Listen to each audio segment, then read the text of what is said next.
Hello दोस्तों, Dalip Hindi shorthand classes में आपका हार्दिक स्वागत है। दोस्तों, आज की डिक्टेशन आशुलिपि उच्च गति अभ्यास खंड 2 रामधारी गुप्ता से बोली जाएगी। डिक्टेशन की गति 100 शब्द प्रति मिनट होगी।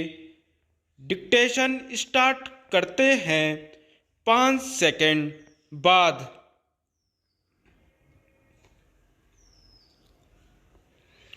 महोदय, दूसरे शब्दों में आर्थिक, व्यापारिक निवेश और तकनीकी कारणों से द्वितीय महायुद्ध के बाद और शीत युद्ध के दौरान एशिया के देशों में पुनः धुंधलापन पैदा हुआ। लेकिन यह बात सही नहीं है कि एशिया की संस्कृति और सभ्यता को पश्चिम के प्रभाव और आधुनिकतम तरीकों ने नष्ट कर दिया। हाँ, एक धक्का जरूर दिया, पर समय समय पर एशिया का यह रूप, एशिया की यह सभ्यता और संस्कृति बलशाली तरीके से उदीयमान होती दिखाई देती है। पंडित जवाहरलाल नेहरू ने 1945 में अपनी पुस्तक डिस्कवरी ऑफ इंडिया में एशिया की पहचान पर लिखा है कि 1000 वर्षों से जब यूरोप अपने अंधकार के युग में एशिया ने अपने मनुष्यों की प्रगतिशील आत्मा को प्रभावशाली ढंग से दर्शाया, उन्होंने यह विश्वास भी जताया कि एशिया की संस्कृति और सभ्यता यूरोप की संस्कृति और सभ्यता से अधिक प्राचीन है। आज के दिनों में भी चीन के नेता अपने यहाँ आध्यात्मिक क्रांति की बात करते दिखाई देते हैं और अपने आर्थिक विकास को भी प्रतिबिंबित करते हैं। मलेशिया के प्रधानमंत्री भी बड़े गर्व के साथ मलेशिया के रास्ते की बात करते हैं और आधुनिकता और पारंपरिक संस्कृति के मिश्रण से मलेशिया का विकास करना चाहते हैं। भारत के प्रधानमंत्री भी मध्य मार्ग की बात करते हैं, जिसको वे भारत का पारंपरिक विचार कहा करते हैं। वियतनाम के यशस्वी नेता भी साम्यवादी विचारधारा को पारंपरिक सहिष्णुता के अनुसार ढालना चाहते थे।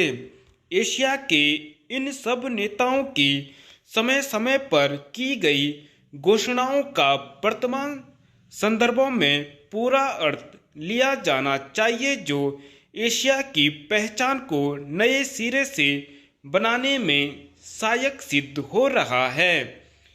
यहाँ यह भी बताना उचित होगा कि हाल के वर्षों में एशियाई देश, विशेष रूप से पूर्वी एवं दक्षिणी पूर्वी एशिया के देश, एशिया के सुदृढ़ देशों के रूप में उभरे हैं और इन देशों के आर्थिक विकास की दर विश्व के किसी भी अन्य देश के आर्थिक विकास की दर से अधिक है तथा जिनके आने वाली शताब्दी में विश्व आर्थिक व्यवस्था के निर्माताओं के रूप में उभरने की आशा है। आर्थिक सफलता की इन कहानियों का श्रेय मुख्य रूप से अनुशासित कार्य, किफायत एवं बचत की ऊंची दरों जैसी एशियाई विशेषताओं को जाता है तथा इनसे देशों की जनता के जीवन स्तर में सुधार आया है और एशिया की पुनः खोज जैसा वातावरण बन रहा है।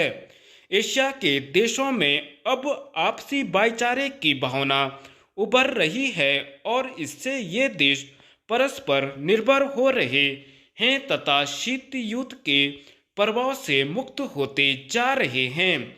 हमारी सरकार ने अपने एशियाई पड़ोसियों के साथ बेहतर संबंध बनाने में पहल करके इस बदलते रुख के प्रति सकारात्मक रवैया अपनाया है। इन सब प्रश्नों का जवाब आज उपलब्ध नहीं है, लेकिन शने शने इन प्रश्नों में ही इसके उत्तर मिलेंगे।